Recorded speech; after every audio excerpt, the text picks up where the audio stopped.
जय हिंद दोस्तों। आप सबका आज की एडिटोरियल डिस्कशन एंड एनालिसिस के वीडियो में बहुत बहुत स्वागत है। आज है 13 सितंबर और दोस्तों आज हम ये 3 एडिटोरियल्स को डिस्कस करेंगे। दोस्तों तीनों आर्टिकल्स आज हमारे पास जो है डिस्कस करने वाले वो आईआर से ही संबंधित है। एक आर्टिकल G20 के बारे हिंदू में आया है। अब G20 को लेकर पहले भी हमने काफ़ी बातें करी है क्योंकि G20 की प्रेसिडेंसी इंडिया को दिसंबर 2022 में मिलने वाली है। अभी प्रेसिडेंसी G20 के इंडोनेशिया के पास है। बहरहाल जो भी बातें इस आर्टिकल में लिखी गई हैं वो डिस्कस करेंगे। फिर एक आर्टिकल आज ट्यूसडे है, ट्यूसडे को सी राजा मोहन का आर्टिकल आता है इंडियन एक्सप्रेस में। तो यहाँ पे बात करी गई है कि मॉस्को को यानी कि रशिया को एक बहुत बड़ा धक्का लगा है रिकैप्चरिंग ऑफ द टाउन ऑफ इजियम, जो कि यूक्रेन की आर्मी ने करा है। उसके बारे में हम बात करेंगे। आज एक छोटा सा शॉर्ट भी सुबह बना था इसको लेके, रिकैप्चरिंग इजियम को लेके।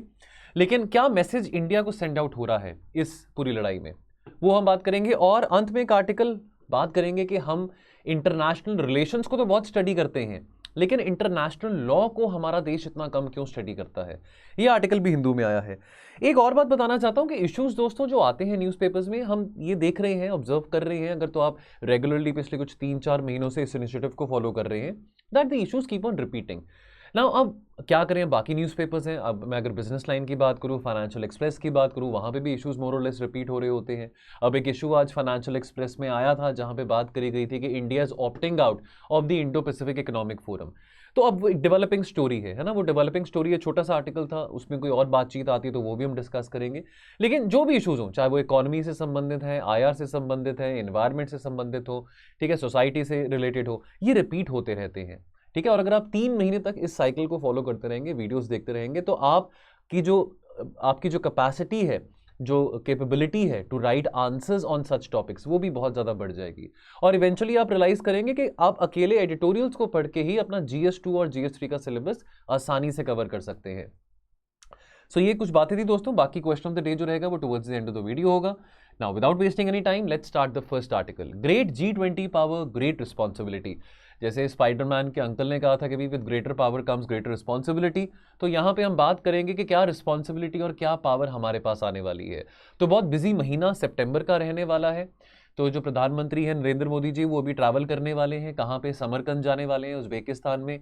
अभी कुछ ही दिन की बात है। क्यों जाने वाले हैं? क्योंकि वहाँ पे शंघाई कोऑपरेशन ऑर्गेनाइजेशन की मीटिंग होने वाली है। अब ये पहली इन पर्सन मीटिंग होगी, फिजिकल फॉर्मेट में मीटिंग होगी, क्योंकि अभी पिछले कुछ 2 सालों से 2.5 सालों से काम वर्चुअल चल रहा था। वर्चुअल फॉर्मेट में ही कोविड के चलते मीटिंग चल रही थी। अब इस मीटिंग को बहुत क्लोजली देखा जाएगा, खास करके जो वेस्टर्न कंट्रीज हैं, बिकॉज यहाँ पे मोदी जी यहाँ पे जी जिनपिंग को भी मिलेंगे, रशिया के प्रेसिडेंट व्लादिमीर पुतिन को भी मिलेंगे। अब ऐसा तो नहीं है कि हम व्लादिमीर पुतिन के साथ, रशिया के साथ हम बिजनेस नहीं कर रहे हैं। अभी रिसेंटली हम बात करें एक्सरसाइज वॉचटॉक, तो एक मिलिट्री एक्सरसाइज थी, हमने उसमें भी पार्टिसिपेट किया था जहाँ पे रशिया इन्वॉल्व था। रिसेंटली अगर हम बात करें अगस्त में the INS the international north south transport your corridor, that was also operational. तो हम रशिया के साथ एंगेज कर रहे हैं। अभी एक पेक्यूलियर बात आती है हमारी फॉरेन पॉलिसी में कि जहाँ पे हम नेटो के साथ भी बातचीत करते हैं, G7 में भी जाते हैं, वहाँ पे हम SCO में भी जाते हैं, क्वाड में भी जाते हैं, ब्रिक्स में भी बातचीत करते हैं। और बहरहाल ये पहली बार होगा, खास करके 2020 से जब इंडिया और चाइना के बीच में LAC पे तनाव बने हुए हैं, कि मोदी जी और Xi जिनपिंग आमने सामने फिजिकल फॉर्मेट में आएंगे, वर्चुअल फॉर्मेट में नहीं। अब यहाँ पे एक टाइमलाइन आपके साथ मैं डिस्कस करना चाहूंगा कि आने वाले समय में इंडियन डिप्लोमेसी के लिए तो ढेर सारा आईआर रिलेटेड करंट अफेयर्स हम डिस्कस करेंगे आने वाले कुछ 3-4 महीनों में। तो अभी क्या है ना, अभी नवंबर 2022 में क्या होने वाला है कि नवंबर 2022 में इंडोनेशिया के पास, क्योंकि प्रेसिडेंसी है G20 की, तो इंडोनेशिया पे G20 की मीटिंग होने वाली है। दिसंबर में क्या होगा? दिसंबर में India will get the presidency of the UNSC।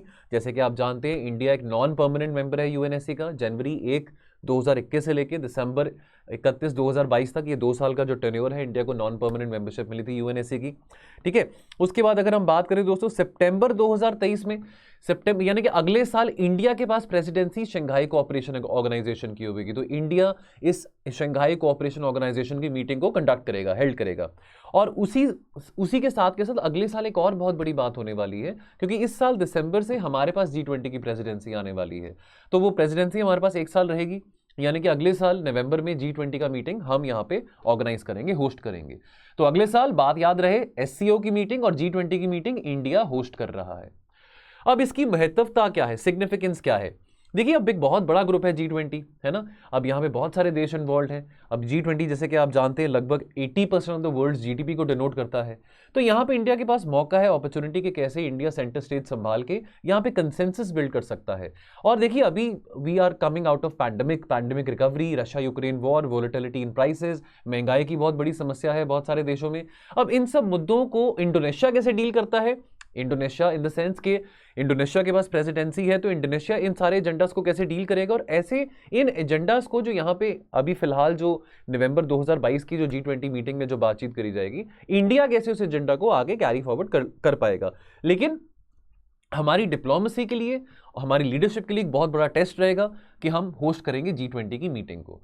ठीक है, अब इंडोनेशिया अभी इस मीटिंग में 3 पर्टिकुलर इश्यूज पे फोकस करने वाला है। पहला तो ग्लोबल हेल्थ आर्किटेक्चर। देखिए ये जो इनइक्विटी की बात आती है पैंडेमिक के चलते, अब जैसे कि हम बात करेंगे जो डेवलपिंग देश है, लीस्ट डेवलपिंग कंट्रीज हैं, अभी भी बहुत सारे ऐसे लोग हैं जहां पे उनको सिंगल शॉट वैक्सीन नहीं मिला। तो ग्लोबल हेल्थ आर्किटेक्चर की बात करी जाएगी। अभी कुछ दिन पहले एक आर्टिकल हमने डिस्कस किया था ग्लोबल पैंडेमिक ट्रीटी के बारे। तो इस तरह के जो मुद्दे हैं, बिकॉज इंडोनेशिया खुद एक डेवलपिंग देश है, जो डेवलपिंग देशों के हित में जो इश्यूज रहेंगे as far as the health infrastructure is concern, वहां पे ये बातचीत करी जाएगी। फिर डिजिटल ट्रांसफॉर्मेशन एक बहुत इंपॉर्टेंट बात आ जाती है। Developing societies, the least developing countries, they are transitioning towards a digital society. और साथ में हमारी नेट जीरो की बात आती है, ग्रीन एनर्जी की बात आती है कि कैसे हम एक सस्टेनेबल तरीके से कोल से रिन्यूएबल एनर्जी पे हम ट्रांजिट कर सकते हैं, है ना। आने वाले समय में नहीं चाहेंगे कि हम इतने बड़े बड़े टारगेट जो बिजली के उत्पादन के हैं वो कोल से हम मीट करें। ठीक है, और ये जो टेम्पलेट रहेगा G20 की मीटिंग जो इंडोनेशिया प्रिसाइड करेगा, ये टेम्पलेट हमारे लिए भी बहुत यूजफुल साबित रहेगा जब अगले साल जब हम प्रिसाइड करेंगे। अब एक तरफ तो हमारे वेस्टर्न कंट्रीज होंगी लेड बाय अमेरिका, नेटो होगा, G7 पार्टनर नेशंस होंगे जो कि एजेंडा सेट करने की कोशिश करेंगे। दूसरी तरफ जो हमारी रिविजनिस्ट पावर है, एक तो स्टेटस क्वेस्ट हो गया, एक तो हमारी रिविजनिस्ट पावर होगी। रिविजनिस्ट पावर जैसे चाइना है, रशिया है, जो कि वेस्टर्न एजेंडा को ब्लॉक करना चाहते हैं, वेस्टर्न एजेंडा को नहीं चाहते कि उनका एजेंडा ग्लोबल एजेंडा बने। ठीक है, उनके व्यूज डिफरेंट है और हम बीच में आ जाते हैं, क्योंकि हम देखिए क्वाड में भी इंगेज होते हैं। क्वाड में जहां पे यूएसए है, जापान है, ऑस्ट्रेलिया है, एट द सेम टाइम हम ब्रिक्स में भी जाते हैं, शंघाई कोऑपरेशन ऑर्गेनाइजेशन में भी जाते हैं। ठीक है, तो हम ये बहुत एक फाइन बैलेंसिंग एक्ट हमको मेंटेन करना पड़ता है। दोनों जो ग्रुपिंग्स हैं, चाहे क्वाड हो चाहे एससीओ हो, दोनों बहुत opposing sides of the geopolitical spectrum है ना।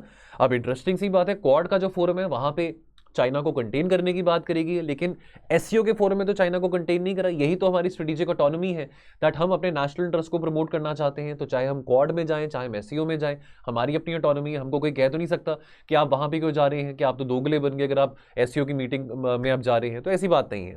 ठीक है, लेकिन इंडिया उस सिचुएशन में है, उस पोजीशन में है जहां पे जो क्रिटिकल इश्यूज हैं, जो ग्लोबल इश्यूज हैं, या जो ऐसे इश्यूज हैं जो कि ग्लोबल ऑर्डर को और इंस्टेबिलिटी कर सकते हैं, ग्लोबल ऑर्डर को और डिस्टेबलाइज कर सकते हैं, डिवाइड और क्रिएट कर सकते हैं, कैसे इंडिया उन इश्यूज को एड्रेस करके ये ना होने दे, कि कैसे ये जो डिवाइड है वर्ल्ड ऑर्डर में और ज्यादा ना बढ़े।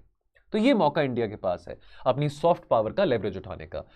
अब फॉर एग्जांपल इकोनॉमिक रिकवरी आ जाती है, जैसे अभी हमने देखा कि पैंडेमिक के चलते और यूक्रेन के वॉर के चलते तेल के दाम, फूड ग्रेन्स के जो दाम है बहुत ज़्यादा हाई है। इन्फ्लेशन की प्रॉब्लम कुछ देशों में, यूके में, जर्मनी में, यूएसए में बहुत ज़्यादा है। तो इकोनॉमिक रिकवरी के बारे में बातचीत करना, ट्रेड एंड इन्वेस्टमेंट को प्रमोट करना, बेरोजगारी को एड्रेस करना बहुत इंपॉर्टेंट बात है। कि चलो अगर हम वेवर्स ऑन वैक्सीन की बात करें, यहाँ पे तो एक लिमिटेड सक्सेस इंडिया को और बाकी डेवलपिंग देशों को अभी जो रिसेंटली जून में जो 12th मिनिस्ट्रियल कॉन्फ्रेंस WTO का जिनेवा में हेल्ड करा गया था, वहां पे इस पे तो वेवर मिल गया था। लेकिन पेटेंट वेवर ऑन डायग्नोस्टिक या patent waiver on therapeutics as far as dealing with the covid patient is concern, ये अभी भी जो पेटेंट वेवर है वो नहीं मिला है। तो इंडिया की अपील है बड़ी बड़ी कंपनी से कि वो इस पे भी पेटेंट वेव ऑफ कर दें। और उसके बाद अपॉर्चुनिटी फॉर ग्लोबल साउथ। अब देखिए G20 एक बहुत यूनिक ग्लोबल इंस्टीट्यूशन है। अब ये तो नहीं कह सकते कि सारे के सारे देश जो G20 में शामिल हैं वो बहुत इकोनॉमिक सुपर हाउसेज हैं। तो ये एक प्लेटफॉर्म है जहां पे दोनों डेवलपिंग और डेवलप्ड देशों को बराबर का मौका मिलता है कि वो आके अपने इश्यूज को हाईलाइट कर सके और कैसे उन इश्यूज को रिजॉल्व किया जा सकता है। इंडिया की प्रेसिडेंसी में इंडिया तो ये बिल्कुल भी नहीं चाहेगा कि यहाँ पे एजेंडा सिर्फ वेस्टर्न देश सेट करें, या ये जो एजेंडा होगा that should be western dominated. ठीक है, बिकॉज जो डेवलपिंग कंट्रीज है वो इंडिया को लुक फॉरवर्ड कर रही हैं कि इंडिया कैसे, फॉर एग्जांपल मैंने पीछे एक वीडियो भी बनाया था जहां पे बात करी गई थी कि इंडिया अपनी G20 की प्रेसिडेंसी चलते ये चाहेगा कि कैसे जो अफ्रीकन यूनियन है उसको भी मेंबरशिप मिले G20 में। जैसे यूरोपियन यूनियन है, मेंबर है G20 का, तो कैसे अफ्रीकन यूनियन भी G20 की मेंबरशिप ले सकता है। और इंडिया चाहेगा कि वो इनवाइट करे, चाहे वो अफ्रीकन कंट्रीज हैं, चाहे वो साउथ अमेरिकन कंट्रीज हैं, बिकॉज यहाँ पे हमारी लीस्ट डेवलपिंग कंट्रीज हैं, डेवलपिंग देश आ जाते हैं, ताकि कैसे G20 को और इक्विटेबल और बैलेंस बनाया जा सकता है, कैसे G20 में एक संतुलन लेके आया जा सकता है। और डेफिनेटली हमारी फॉरेन पॉलिसी के लिए बहुत एक टेस्टिंग टाइम रहेगा आने वाले टाइम में, चाहे वो हम SCO की मीटिंग को ऑर्गेनाइज कर रहे हैं, चाहे वो G20 की मीटिंग को ऑर्गेनाइज कर रहे हैं। ठीक है, रिस्पॉन्सिबिलिटी इंडिया के ऊपर लाई करती है कि कैसे कहा जाता है कि G20 फोरम है just like a talking shop, कि G20 में आप बातचीत कर लो टेररिज्म के बारे, फाइनेंसिंग के बारे, रिसेशन के बारे, इन्फ्लेशन के बारे, क्लाइमेट चेंज के बारे, लेकिन कुछ ज़्यादा कंक्रीट आगे आने वाले टाइम में देखने को नहीं मिलता, ये क्रिटिसिज्म किया जाता है। लेकिन अब इंडिया की प्रेसिडेंसी है, तो इंडिया को ये इंश्योर करना पड़ेगा कि महज टॉकिंग शॉप नहीं बट वॉकिंग शॉप, कि वॉक द टॉक, जो बात कही है उस कही गई बात पे आपको खड़ा उतरना पड़ता है, चलना पड़ता है। ठीक है, तो ये एक बहुत बड़ा मौका है इंडिया की डिप्लोमेसी के लिए, और नेवरदलेस हमारी जो क्रेडिबिलिटी है, हमारी डिप्लोमेसी की, हमारी फॉरेन पॉलिसी की, जो हमारी जो फॉरेन कम्युनिटी की जो क्रेडिबिलिटी है वो और एनहांस होगी अगर हम इस एजेंडा को सक्सेसफुली मीट कर सकते हैं। तो अगर आप इस आर्टिकल से क्वेश्चन प्रैक्टिस करना चाहते हैं तो ये आपके सामने क्वेश्चन है, G20 provides an opportunity for India to place its priorities and narratives on the global agenda. Comment करिए इसको 150 शब्दों में। चलिए अगला आर्टिकल, सी राजा मोहन का, अ सेटबैक फॉर मॉस्को। क्या बात यहां पे होने वाली है, रिकैप्चरिंग इजियम। तो जैसे कि अभी मैंने सुबह एक शॉर्ट भी बनाया था, अगर आपने वो शॉर्ट देखा हो, 8 बजे वो एक शॉर्ट वीडियो बनाया था। तो बेसिकली बात क्या है, अभी सैटरडे को 10 सितंबर को क्या हुआ था, यूक्रेन ने रिकैप्चर करा द टाउन ऑफ इजियम। ये एक बहुत सिग्निफिकेंट विक्ट्री है यूक्रेन के लिए, because 1 April of this year, now this is 6.5 months of this Ukraine war, 1 April of this year Russia had captured Izium. Now after 6 months Ukraine is recapturing Izium. Now Izium जैसे कि आप यहां पे देख सकते हैं, इजियम जो है यूक्रेन के खारकीव, तो it's a small town in the Kharkiv region of Ukraine, और इजियम जो है ये पैसेज बनता है to the eastern part of Ukraine, eastern part of Ukraine जिसको हम डॉनबास रीजन भी कहते हैं। और डॉनबास रीजन में यानी कि जो डोनेट्स्क है, लुहांस्क है, यहाँ पे प्रो रशियन लोग हैं, यानी कि यहाँ पे जो यानी कि जो यहाँ पे लोग रहते हैं वो रिबेल्स हैं, यानी कि anti Ukrainian forces and pro Russian forces यहाँ पे डिप्लॉयड है। तो इजियम जो है वो एक बेस बनता है टुवर्ड्स दिस रीजन। इजियम जो है एक पैसेज भी प्रोवाइड करता है टू द ब्लैक सी। तो एक बहुत बड़ी बात है, यूक्रेन ने इसको रिकैप्चर करा है, बहुत बड़ा झटका लगा है रशिया को, बहुत बड़ा मिलिट्री सेटबैक है रशिया के लिए। ठीक है, रशिया की आर्मी के लिए, व्लादिमीर पुतिन के लिए। इनफैक्ट जो इजियम है मॉस्को का मेन बैस्शन था। ठीक है, जो भी अटैक्स लॉन्च किए जाते थे ईस्टर्न यूक्रेन में यानी कि डॉनबस रीजन में, तो ये आपके सामने डॉनबस है, डोनेट्स्क एंड लुहांस्क। तो काफ़ी हद तक तो लोग जो यहाँ पे हैं वो प्रो रशियन है, लेकिन काफ़ी ऐसे लोग भी यहाँ पे रहते हैं जो कि एंटी रशियन है यानी कि प्रो यूक्रेनियन है। तो उनके अगेंस्ट इस टाउन से, इजियम से, जो कि खारकीव में है, वहाँ से अटैक्स लॉन्च किए जाते थे। ठीक है, चलिए उसके बाद अब यहाँ पे ज़ेलेंस्की की देखिए, यहाँ पे सेलिब्रेशन की बात है कि यूक्रेन आर्मी ने यहाँ पे वो कर दिखाया कि जो बहुत मुश्किल काम था। इनफैक्ट वर्ल्ड वॉर 2 के बाद ऐसा पहली बार हुआ है कि पूरी की पूरी रशियन यूनिट एक बैटल हारी है। ठीक है, पर क्या ये पहली बार है कि रशिया ने रिट्रीट करा है इन द लास्ट शाल वी से 6.5 months ऑलमोस्ट, अब और 10 दिनों में 7 months कंप्लीट हो जाएंगे। तो ऐसा नहीं है, रशिया ने तो देखिए बहुत कोशिश करी, फरवरी 23rd 24th से बात करें जब रशिया ने अपना अटैक लॉन्च किया यूक्रेन के ऊपर, कि कैसे जो यूक्रेन की राजधानी है काईव उसको कैसे कैप्चर किया जा सकता है। लेकिन अब दुनिया भर ने कहा कि यूक्रेन कैसे करेगा, रशिया की आर्मी इतनी बड़ी है, Vladimir Putin is the alpha man, is the hero. ठीक है, वो तो सुपरमैन है, उनकी आर्मी भी सुपरमैन वाली है, तो यूक्रेन कैसे सामना कर पाएगा रशिया की आर्मी का। लेकिन चैलेंज किया यूक्रेन की आर्मी ने बहुत चैलेंज किया रशियन आर्मी को, इतना आसान नहीं था काईव को कैप्चर करना। ठीक है, और ज़ेलेंस्की को इस बात को भी एडवाइस कहा गया, ज़ेलेंस्की को बहुत लोगों ने एडवाइस किया था, सलाह दी थी कि देखिए ये जो लड़ाई है ना तो चलती रहेगी, कि आप बैठ के समझौता करिए व्लादिमीर पुतिन के साथ। ठीक है, टेरिटोरियल कॉम्प्रोमाइज करिए, जहां पे आप इस बात से एग्री करेंगे कि हाँ ठीक है, जो ईस्टर्न पार्ट ऑफ यूक्रेन है यानी कि जो डॉनबस रीजन है, चलो क्रिमिया तो रशिया ने ले लिया था 2014 में, एनेक्स कर लिया था, तो ज़ेलेंस्की को यह कहा गया था कि जो ईस्टर्न पार्ट है ना वो भी आप दे दीजिए रशिया को, ये लड़ाई तभी खत्म होगी। लेकिन ज़ेलेंस्की ने काम नहीं किया। ज़ेलेंस्की को सपोर्ट मिल रही है, जर्मनी से मिल रही है, अमेरिका से मिल रही है, यूके से मिल रही है। ठीक है, और ज़ेलेंस्की अभी भी बहुत अपबीट है कि भाई ऐसे में जितनी जल्दी हार नहीं मानूंगा, मैदान में नहीं छोड़ूंगा। But now what is the message for India? Now definitely अगर कल को जाके यूक्रेन जीत जाता है इस लड़ाई में, है ना, तो मतलब ये बहुत बड़ी बात होगी, है ना, ये बहुत ज़्यादा बड़ी बात होगी कि यूक्रेन अगर ये लड़ाई जीत जाता है तो इंडिया को सोचना पड़ेगा। डेफिनेटली इंडिया, ऐसा तो नहीं है कि इंडिया अनफॉलो करना शुरू कर देगा रशिया को या इंडिया ब्लॉक कर देगा रशिया को, ऐसी बात तो नहीं है ना, पुराना दोस्त है। लेकिन हमको ये सोचना पड़ेगा कि कैसे हम अपना रिलेशन रशिया के साथ आने वाले समय में आगे कैरी ऑन कर सकते हैं। ठीक है, देखिए अभी तक तो व्लादिमीर पुतिन को बहुत सपोर्ट मिल रही थी उसके लोगों से ही, कि भाई आप लड़ाई लड़िए यूक्रेन, ये तो बहुत गलत हो रहा है कि नेटो जो ईस्टवर्ड एक्सपैंड हो रहा है। तो रशिया के लोगों ने डिस्पाइट द फैक्ट कि अब रशिया के पास भी अनगिनत दौलत नहीं है, अनगिनत फॉरेक्स रिजर्व्स नहीं है। अभी रशिया कह रहा है कि चलो मेरे पास 640 बिलियन डॉलर्स मेरे फॉरेक्स रिजर्व्स में थे before I launch the attack on Ukraine, कि भाई कोई बात नहीं, आपने सैंक्शंस लगानी है सैंक्शंस लगा दो, कोई बात नहीं, मेरे को नहीं फर्क पड़ेगा। लेकिन अब चलो वहां पे महंगाई की प्रॉब्लम रशिया में भी है, लोग अभी बहुत तंग आ रहे हैं, लेकिन नेवरदलेस रशिया के लोगों ने, इनफैक्ट कुछ लोग हैं जो कि एंटी पुतिन भी है ना, Vladimir Putin has lovers as well as haters as most of the leaders they do have. तो बहुत सारे लोगों ने व्लादिमीर पुतिन को सपोर्ट किया, लेकिन अभी व्लादिमीर पुतिन को भी इस परिस्थितियों में सोचना पड़ेगा कि व्लादिमीर पुतिन की जो पॉलिसी है क्या उसमें कुछ क्रेडिबिलिटी है, क्या व्लादिमीर पुतिन अपनी पॉलिसी में कुछ रिकैलिब्रेशन करेंगे, क्या व्लादिमीर पुतिन कल को जाके बोलेंगे कि भी देखो ये तो काम नहीं आने वाला, मैं एक न्यूक्लियर वॉर लॉन्च कर देता हूं, कोई बात नहीं, अगर थर्ड वर्ल्ड वॉर होती है तो होने दो, लेकिन let that be nuclear war, because let me tell you already Sergey Lavrov जो कि रशिया के फॉरेन मिनिस्टर हैं वो एक बार कह चुके हैं कि अगर तीसरा विश्व युद्ध हुआ तो वो आपका न्यूक्लियर वॉर होगा। तो उस सिचुएशन में इंडिया कैसे रिकैलिब्रेट करेगा अपनी दोस्ती रशिया के साथ, ठीक है।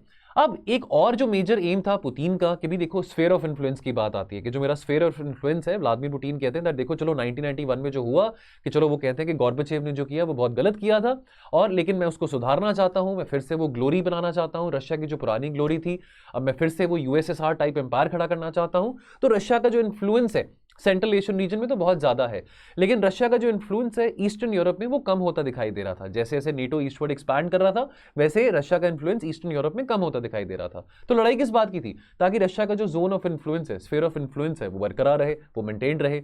लेकिन अगर यूक्रेन हरा देता है रशिया को तो डेफिनेटली इस पे बहुत बड़े सवाल उठाए जाएंगे कि रशिया का जो इन्फ्लुएंस है वो तो वीकन हो गया है, उसका रैमिफिकेशन हम सेंट्रल एशिया में भी देखेंगे। क्या अगर रशिया का इन्फ्लुएंस वीकन होता है तो उस बात का फायदा चाइना उठाना चाहेगा, ये बात भी देखने वाली होगी, बिकॉज चाइना और रशिया की बहुत अच्छी दोस्ती है, ठीक है। और अब यहां पे एक और बात आती है, व्लादिमीर पुतिन ने क्या कहा था, व्लादिमीर पुतिन ने कहा था कि कोई बात नहीं, यूक्रेन तो मैं जीत ही लूंगा, यूरोपियन जो देश हैं, जर्मनी हो, चाहे वो फ्रांस हो, चाहे वो यूके हो, चाहे वो अमेरिका भी हो, किस हद तक सपोर्ट करेंगे यूक्रेन को, कि एट द एंड गैस तो उन्होंने मुझसे ही लेनी है, आने वाले टाइम में सर्दियां आएंगी, सर्दियों में लोगों को हीटर चलाने हैं, गाड़ियां चलानी है, उसके लिए गैस की रिक्वायरमेंट है, तो कैसे वो गुजारा करेंगे, ठीक है। लेकिन अभी जो यूक्रेन अभी गेन मेक कर रहा है, जो यूक्रेन ने अभी ये टाउन रिकैप्चर करा है, उसके चलते अब प्रेशर कहीं ना कहीं व्लादिमीर पुतिन के ऊपर पड़ेगा, बिकॉज यूएस अभी भी कह रहा है, जो बाइडेन अभी भी कह रहे हैं कि मैं यूक्रेन को सपोर्ट अभी भी और करता रहूंगा, चाहे वो मिलिटरली हो, चाहे वो फाइनेंशियली हो, ठीक है, चाहे उसके लिए यूरोपियंस को बहुत ज्यादा सिवियर प्रॉब्लम भी फेस करनी पड़े in terms of shortage of gas supplies, कि कोई बात नहीं, अमेरिका ये कह रहा है कि कोई बात नहीं, मैं उनको गैस अगर यूरोपियंस को नहीं मिलती है, मैं कोई बात नहीं ऐसे टर्मिनल्स खड़े करूंगा अगर कतर से हम गैस इंपोर्ट कर सकते हैं आने वाले सीजन में। Now but challenge for China, let's not forget कि चाइना और रशिया की जो फ्रेंडशिप है, alliance without limits, that sky is the limit, that we are very good friends, we are very close friends, right. अब अगर ऐसा कुछ होता है, अगर यूक्रेन ये लड़ाई में हरा देता है रशिया को, तो चाइना के ऊपर क्या इंपैक्ट पड़ेगा, है ना, तो चाइना के ऊपर साइकोलॉजिकली क्या इंपैक्ट पड़ेगा, ठीक है। एक पोटेंशियल रशियन डिफीट और वेस्टर्न ट्रायम्फ, बिकॉज अगर यूक्रेन जीता है वो अकेली यूक्रेन की जीत नहीं है, वो जीत उतनी ही अमेरिका की भी है, और उसका क्या प्रभाव पड़ेगा चाइना और रशिया के रिलेशंस में और चाइना और अमेरिका के रिलेशंस में, तो ये भी आने वाले टाइम में देखने वाली बात रहेगी।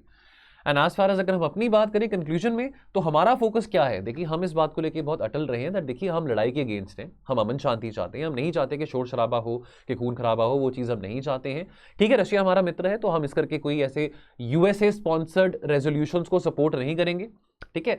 हमारा क्या रहा है कि चलो देखो अभी वीट जो कुछ हमारे अफ्रीकन कंट्रीज हैं, हमारी वेस्ट एशियन कंट्रीज हैं, वहां पे वीट सप्लाईज नहीं आ पा रहे थे, आर्थिक कठिनाइयां लोगों को ना पहुंचे, तो चाहे हम इजिप्ट में हम वीट एक्सपोर्ट कर रहे थे, ठीक है, या चाहे इस बात को लेकर अभी हम चिंतित हैं कि तेल के दाम बहुत बढ़ गए हैं, तो ये हमारी जो कॉमन कंसर्न थी, ये हमारे कंसर्न्स के सभी देशों के कंसर्न्स हैं कि महंगाई जो है वो जितनी जल्दी हो सके कम हो, ठीक है। इन्फ्लेशन जो भी बढ़ रहा है बहुत सारे देशों में, कैसे उसको कंटेन किया जा सकता है। तो हमारा फोकस क्या था कि लोगों को आर्थिक कठिनाइयां ज्यादा देखने को ना मिले और बातचीत के जरिए ये लड़ाई सॉल्व की जा सके। इनफैक्ट मई में जब मोदी जी यूरोपियन यूनियन के दौरे पे गए थे, उन्होंने ये भी कहा था कि इस लड़ाई में कोई सिकंदर नहीं बनने वाला, जो भी इस लड़ाई को जीतेगा वो सिकंदर नहीं बनने वाला, ठीक है। तो अब आने वाले समय में देखिए बहुत एक इंटरेस्टिंग बात है, फिर से वही बात यहाँ पे आती है कि अभी हम एससीओ की मीटिंग में जा रहे हैं, ठीक है। उसके बाद अभी इस महीने में यूएन में भी सेशन होगा, यूएन जनरल असेंबली मीटिंग होगी, उसके बाद हमारे पास G20 की प्रेसिडेंसी भी आएगी, तो बहुत इंटरेस्टिंग टाइम होगा, बहुत डायनामिक टाइम है। And these summits they will give Delhi a good sense of changing dynamic in Ukraine, और कैसे अपनी जो फॉरेन पॉलिसी है न्यू दिल्ली वो कैलिब्रेट कर सकता है। लास्ट आर्टिकल यहां पे हम डिस्कस करेंगे, India has lost its way in the use of international law. Now अब देखिए, इंटरनेशनल लॉ की हमने हमेशा रिस्पेक्ट करी है, अनलाइक लेट्स से पाकिस्तान की बात करें, चाइना की बात करें, who have shown scent regard for international law. तो हमारी जो फॉरेन पॉलिसी है वो कहीं ना कहीं आर्टिकल 51 से डिराइव्ड है। अगर हम अपने directive principles of state policy की बात करें, जहां पे हम बात करते हैं कि भी अग्रेशन नहीं दिखाएंगे, हम म्यूचुअली रिस्पेक्ट करेंगे एक दूसरे की टेरिटरीज को, सॉवरेनिटी को रिस्पेक्ट करेंगे, टेरिटोरियल इंटेग्रिटी को अपहेल्ड करेंगे, तो ये सब बातें तो यूएन चार्टर में भी दी गई हैं।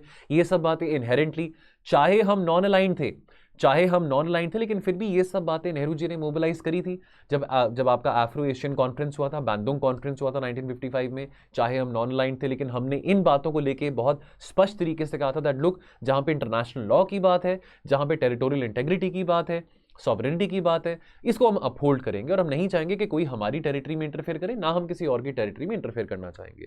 लेकिन आज 75 ईयर्स के बाद इस आर्टिकल में ये बात करी गई है कि क्या मौका आ गया कि हम थोड़ा रेट्रोस्पेक्शन करें कि कितना हम इंटरनेशनल लॉ को रिस्पेक्ट तो कर रहे हैं, लेकिन कितना इंटरनेशनल लॉ को हम स्टडी कर पा रहे हैं, या कितना सही मायने में इंटरनेशनल लॉ को हम इंप्लीमेंट कर पा रहे हैं।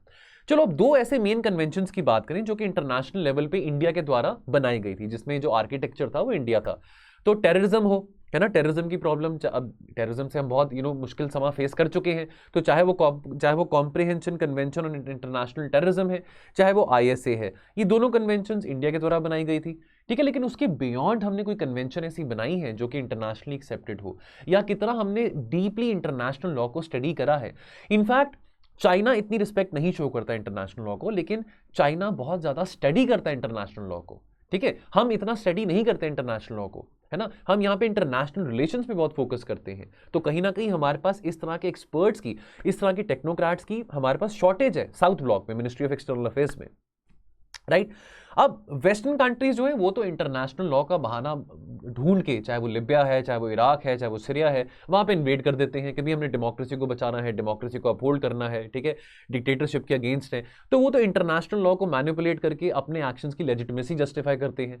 लेकिन हमारे यहाँ पे जो डिप्लोमैट्स हैं, अब वो यानी कि जर्नलिस्ट हैं, अब हम UPSC का पेपर देते हैं तो जरूरी तो नहीं है कि आपने MA इंटरनेशनल रिलेशंस में करा हो, ठीक है। तो आप हो सकता है आपने BTech करी हो, आपने MTech करा हो, आप डॉक्टर हो, लेकिन फिर भी आप इंडियन फॉरेन सर्विसेज में जा रहे हैं। तो हमारे यहाँ पे डिप्लोमैट जो है वो जर्नलिस्ट हैं, ठीक है, और वो रेयरली इस तरह के इंटरनेशनल लॉ की वोकैबुलरी को एम्प्लॉय करते हैं, ठीक है। अब हम इंटरनेशनल लॉ को नहीं यूज कर पाए। देखिए, अब 2 साल पहले जब चाइना ने ट्रांसग्रेशन दिखाए LAC के क्रॉस, जब हमारी सॉवरेनिटी, हमारी अखंडता पे हाथ उठाया चाइना ने, तो अब यहाँ पे इस आर्टिकल में कॉलमनिस्ट कह रहे हैं कि हम क्यों नहीं तब इंटरनेशनल कन्वेंशंस को इंप्लीमेंट कर पाए, और चाइना को क्यों नहीं हम सबके सामने एक्सपोज कर पाए। अब अगर विद रिस्पेक्ट टू पाकिस्तान की बात करें, देखिए पाकिस्तान, अब चलो 2021 में तो इमरान खान थे, अभी तो अब ये भी नहीं पता कि पाकिस्तान में आने वाले टाइम में कौन प्राइम मिनिस्टर होगा, बिकॉज पाकिस्तान में भी बहुत पॉलिटिकल इंस्टेबिलिटी है, क्या पता फिर से इमरान खान वापस आ जाए, है ना। लेकिन हर साल की तरह UN के सेशन में पाकिस्तान की आदत रहती है कश्मीर का मुद्दा उठाने की, है ना, खास करके जब से आर्टिकल 370 को एब्रोगेट करा गया है, ठीक है। तो चलो हम वहां पे ये सही बोलते हैं कि भी कश्मीर में जो भी हो वो पाकिस्तान का लेना देना नहीं है, ठीक है। हमने बहुत राइटली यहाँ पे पाकिस्तान के अगेंस्ट बात बोली है कि पाकिस्तान का कोई बिजनेस नहीं बनता कि वो कश्मीर में इंटरफेयर करे या टेररिज्म को स्पॉन्सर करे, बिकॉज पाकिस्तान तो टेररिज्म को as an instrument of state policy use करता है, ठीक है। लेकिन हमने कोई इंटरनेशनल लॉ कन्वेंशन नहीं यूज करी जब हम पाकिस्तान को कंडेम कर रहे थे, ये एक बात आ जाती है।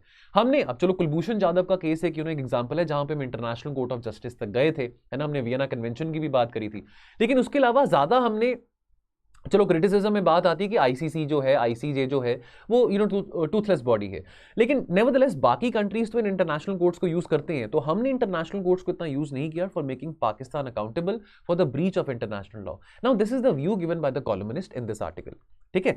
नाउ अब यहाँ पे एक एग्जाम्पल की बात करेगी कि जैसे after the Pulwama terror attack, ठीक है, हमने क्या कहा था, हमने कहा था कि पाकिस्तान के साथ हम इंडस वाटर जो ट्रीटी है कि भी खून और पानी की जो नदियां हैं वो एक साथ नहीं बह सकती हैं। पाकिस्तान ने, हमने कहा था कि हम पानी नहीं शेयर करेंगे पाकिस्तान के साथ, हम ट्रेड नहीं करेंगे, ठीक है, हम इंडस वाटर ट्रीटी को नहीं मानते हैं। पाकिस्तान ने क्या बोला, पाकिस्तान ने बोला कि आपको जो मोस्ट फेवर्ड नेशन है, जो कि WTO की ऑब्लिगेशन है कि हर एक देश को आपने मोस्ट फेवर्ड नेशन स्टेटस देना है। पाकिस्तान ने डिनाई किया कि हम इंडिया को MFN स्टेटस नहीं देंगे, ठीक है। इस बात को हम चैलेंज नहीं कर पाए हैं। WTO पे बहुत सारे इश्यूज पे हम बातचीत करते हैं, लेकिन इंटरनेशनली इस बात पे हम चैलेंज नहीं कर पाए हैं, ठीक है। तो ये कुछ बातें हैं। So apart from convention on terrorism और ISA, उसके अलावा ज्यादा हम इंटरनेशनल लॉ डॉक्ट्रिन्स को ना स्टडी कर पाए हैं ना इंप्लीमेंट कर पाए हैं। तो कमी कहां पे रहती है? कमी यहां पे रहती है कि जो हमारी फॉरेन सर्विसेज हैं वहां पे जर्नलिस्ट डिप्लोमैट्स काफी हैं। ठीक है, अब यूपीएससी कंडीशन तो वहां पे नहीं डालता कि जो इंडियन फॉरेन सर्विसेज में जाना चाहते हैं कि वो इंटरनेशनल रिलेशंस में एमए करके आए, तो डेफिनेट सी बात है जर्नलिस्ट हैं तो है। तो यहां पे लेकिन क्रिटिसिज्म में बात करेगी जो कॉलमनिस्ट का व्यू पॉइंट है कि टेक्नोक्रेट लोग यहां पे काफी कम है। तो एमईए में यानी कि मिनिस्ट्री ऑफ एक्सटर्नल अफेयर्स में एक डिवीजन होती है जिसका नाम होता है लीगल एंड ट्रीटीज डिवीजन, जो कि इंटरनेशनल लॉ के आफ्टर लुक अपॉन करती है। लेकिन जो एलएनटी यानी कि आपकी लीगल एंड ट्रीटीज डिवीजन है ऑफ द एमईए वो हाईली अंडरस्टाफ्ड है। ठीक है, अब एक रिकमेंडेशन थी पार्लियामेंट्री कमेटी रिपोर्ट 2016 में, उसने creation of department of international law की बात करी थी अंडर द लॉ मिनिस्ट्री, लेकिन अगेन ऐसे लोग नहीं मिल रहे जिनको हायर कर सके। अब जो इंटरनेशनल लॉयर्स हैं उनको इतना इंसेंटिव नहीं मिलता, उनको लगता है कि इतना कोई इंसेंटिव नहीं है कि हम यूपीएससी के एग्जाम देके हम इंडियन फॉरेन सर्विसेज में जाएं। अब जो इंटरनेशनल लॉयर्स हैं वो बहुत बड़े बड़े कोर्ट्स में केसेस लड़ते हैं, बाकी देशों के केसेस लड़ते हैं, ठीक है, अच्छा पैसा कमाते हैं, तो उनके पास क्या इंसेंटिव है कि वो इंडियन फॉरेन सर्विसेज ज्वाइन करें या वो ये लीगल्स एंड ट्रीटी डिवीजन जो है एमईए का उसको ज्वाइन करें। ठीक है, अब ये जो रिपोर्ट है parliamentary committee in 2021 recommended that the MEA establish chairs for research in international law in universities. तो यानी कि यहां पे ये बात करी गई है कि यूनिवर्सिटीज या कॉलेजेस जो हैं वहां पे कितना भारत सरकार इन्वेस्ट कर रही है इंटरनेशनल लॉ को स्टडी करने के लिए। ठीक है, चाइना यहां पे हमसे काफी ज्यादा आगे है, हमने इतना इन्वेस्ट नहीं करा। हम स्टडी ऑफ इंटरनेशनल रिलेशंस पे तो हम बहुत एम्फोसाइज करें, लेकिन स्टडी ऑफ इंटरनेशनल लॉ पे यूनिवर्सिटीज की कैपेसिटीज इस मामले में हम ज्यादा नहीं बढ़ा पा रहे हैं। तो यहां पे अंत में बात आती है Indian society of international law के बारे। अब ये 1959 में स्टैब्लिश करी गई थी। इसका पर्पस क्या था? इसका पर्पस था कि कैसे एक ये सेंटर ऑफ एक्सीलेंस बन सकता है as far as the research in international law is concern. लेकिन क्या ये अपना मैंडेट पूरा करने में कामयाब हुआ है? नहीं हुआ है। तो आईएसआईएल जो है this has failed in producing worthwhile research in the international law. ठीक है, अब so it is nowhere close to the top international law journals in the world despite being over 60 years old. तो इसकी जो ISIL की flagship journal है Indian journal of international law, that is nowhere close to the journals on international law which is published let's say by a country like China. तो question of the day क्या बनता है दोस्तों? Question of the day है it is paramount for India to invest in the study of international law to exert its influence in global affairs. आपने इस बात को लिखना है, कमेंट करना है 150 वर्ड्स में। ये बात आपने कहां लिखनी है, कहां पोस्ट करनी है? आपने हमारे टेलीग्राम ग्रुप में पोस्ट करनी है। टेलीग्राम ग्रुप का नाम क्या है? Editorials with means answer writing. इस ग्रुप का एक्सेस पाने के लिए आपने क्या करना है, हमारे डिस्क्रिप्शन बॉक्स पे जाएंगे, वहां पे आपको ये लिंक दिखाई देगा, इसको क्लिक करेंगे, आपको हमारे टेलीग्राम चैनल पे रीडायरेक्ट किया जाएगा। यदि नहीं किया जाता तो आपने क्या करना है, आपने हमारे इस नंबर पे 6280133177 इस नंबर पे आपने अपनी टेलीग्राम की ऐप से मैसेज ड्रॉप करना है saying that please add me to this Telegram group and from our end हम आपको ऐड करेंगे। और मैं अभी देख रहा हूं कि हमारे टेलीग्राम ग्रुप में ना बहुत सारा कोई स्पैम करी जा रहे लोग, फ्लो चार्ट लिखी जा रहे, तो प्लीज मैं हाथ जोड़ के कह रहा हूं इस तरह के काम इस टेलीग्राम ग्रुप में मत करिए। ठीक है, तो यहाँ पे कंस्ट्रक्टिव डिस्कशन हम करें, यहाँ पे peer to peer review allowed है। इस तरह का ये जो स्पैमिंग वाला काम है टेलीग्राम के ग्रुप में वो चीज यहाँ पे अलाउड नहीं होगी। ठीक है, तो ये कुछ बातें हैं। बाकी दोस्तों जो बेस्ट आंसर है, बेस्ट आंसर टेलीग्राम के ग्रुप में हम पिन कर देंगे। ऐश्वर्या का बेस्ट आंसर था, वो शाम को 6 बजे हम पिन कर देंगे, अभी हम यहाँ पे डिस्कस नहीं करेंगे। बाकी दोस्तों आज के हमारे एजेंडा में इतना ही रहेगा, तो मैं आपसे इजाजत लेता हूं और मिलूंगा आपसे कल। आप अपना ध्यान रखिए और पढ़ते रहिए। थैंक यू सो मच, जय हिंद।